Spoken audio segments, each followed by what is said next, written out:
જેતપુરમાં પ્રદૂષણ મુદ્દે ઉપવાસ આંદોલનને મળ્યું રાજકીય સમર્થન। આગેવાનોએ લીધી ખેડૂતોની મુલાકાત। નમસ્કાર, સહજ ન્યૂઝ સાથે હું છું ગોપાલ ભેસાણિયા। જેતપુર શહેર અને આસપાસના વિસ્તારમાં વધી રહેલા પ્રદૂષણના ગંભીર પ્રશ્નને લઈને ખેડૂતો દ્વારા શરૂ કરાયેલા ઉપવાસ આંદોલનને હવે રાજકીય સમર્થન મળતું જોવા મળી રહ્યું છે। આંદોલન પર બેઠેલા ખેડૂતોની મુલાકાતે વિદ્યાર્થી નેતા યુવરાજસિંહ જાડેજા તેમજ આગેવાન જીગીસા પટેલ પહોંચ્યા હતા। ખેડૂતોની મુલાકાતે બંને આગેવાનોએ ખેડૂતોની વ્યથા ધીરજથી સાંભળી હતી અને પ્રદૂષણના કારણે ખેતીની જમીન અને આરોગ્ય પર પડી રહેલી ગંભીર અસરો અંગે ચિંતા વ્યક્ત કરી હતી અને તેમણે જણાવ્યું હતું કે ઉદ્યોગોમાંથી નીકળતા પ્રદૂષણ અને કેમિકલ યુક્ત પાણીના કારણે ખેડૂતોને ભારે નુકસાન ભોગવવું પડી રહ્યું છે। આ પ્રસંગે તેમણે ગુજરાત પ્રદૂષણ બોર્ડને જીપીસીબીની કામગીરી પર સવાલો ઉઠાવતા આક્ષેપો કર્યા હતા કે યોગ્ય દેખરેખ હેઠળ કડક કાર્યવાહીના અભાવના કારણે પ્રદૂષણનો પ્રશ્ન વિકરાળ બન્યો છે। સાથે સાથે સામાજિક સ્થાનિક ભાજપના ધારાસભ્ય સાંસદ સભ્યો પર પણ પ્રહાર કરતા જણાવ્યું હતું કે લોકોના આરોગ્ય અને ખેડૂતોના હિત જેવા મહત્વના પ્રશ્નમાં જનપ્રતિનિધિઓ મૌન છે, જે દુર્ભાગ્યપૂર્ણ છે। બંને આગેવાનોએ ખેડૂતોના આંદોલનને પૂર્ણ સમર્થન જાહેર કરતા ચેતવણી આપી હતી કે જો તાત્કાલિક પ્રદૂષણનો પ્રશ્ન ઉકેલવામાં નહીં આવે તો આંદોલનને વધુ ઉગ્ર બનાવવામાં આવશે। રિપોર્ટર સંતોષ સોલંકી, સહજ ન્યૂઝ, જેતપુર।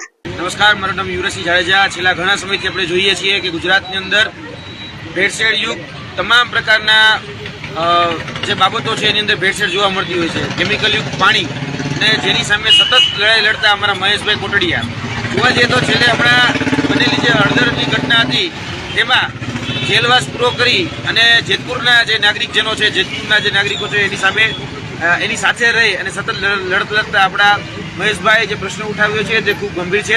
ગુજરાતની અને ખાસ કરીને સૌરાષ્ટ્રની જે જીવાદોરી છે એ જીવાદોરી એટલે કે ભાદર નદી, અને એ ભાદર નદીની અંદર જેતપુરના જે 47 જેટલા યુનિટો છે એ યુનિટોના માધ્યમથી ક્યાંક ને ક્યાંક કેમિકલ યુક્ત પાણી એ નાખવામાં આવે છે। અને અહીંના જે અધિકારીઓ છે, ખાસ કરીને જીપીસીબીના અધિકારીઓ હોય, જેતપુરના ધારાસભ્ય હોય, જેતપુરના સાંસદ સભ્યો હોય, એ ધૃતરાષ્ટ્ર બની ગાંધારી બની અને બધા જ જે કેમિકલ યુક્ત પાણી જે અત્યારે કહી શકે કે ભાદર નદીમાં છોડવામાં આવે છે તેને ધૃતરાષ્ટ્ર બનીને જોઈ રહ્યા છે।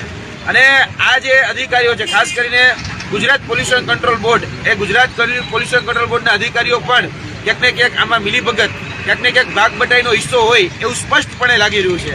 કારણ કે 47 જેવા ગંભીર યુનિટો છે કે જે ડાઇંગ મશીનનું જે પાણી હોય એ પાણી ખરેખર ઘણી વખત એવું બને છે કે જમીનની અંદર છોડવામાં આવે છે અને એ જમીનની અંદર છોડી અને ભાદર નદી સુધી પહોંચાડવામાં આવે છે અને એને બચાવવાનું કામ, આ જે ગંભીર પાણી છે એ પાણી ખરેખર જમીનની અંદર ન જવું જોઈએ, ભાદર ડેમની અંદર ન જવું જોઈએ, છતાં પણ એનો યોગ્ય નિકાલ થાય એના માટે જે પાવર ઓફ ઓથોરિટી જે સંસ્થા છે એને કંટ્રોલ કરવા માટે તો એ છે જીપીસીબી બોર્ડ।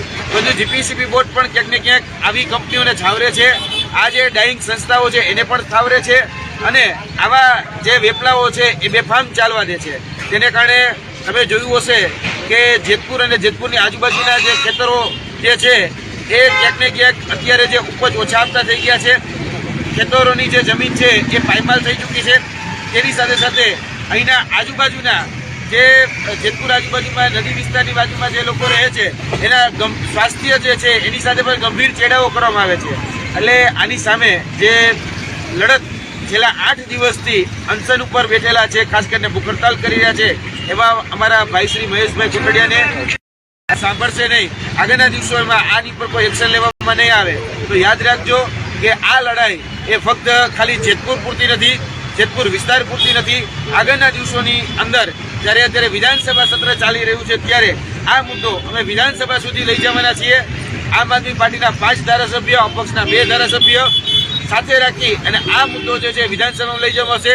વિધાનસભામાંથી પણ જો આનું નિરાકરણ નહીં આવે તો એ વિધાનસભાનો ઘેરાવો કરી અને આ જે અત્યારે ભૂખ હડતાલનું આંદોલન છે એ ભૂખ હડતાલનું આંદોલન ગાંધીનગરની સત્યાગ્રહ છાવણીએ પણ કરવામાં આવશે।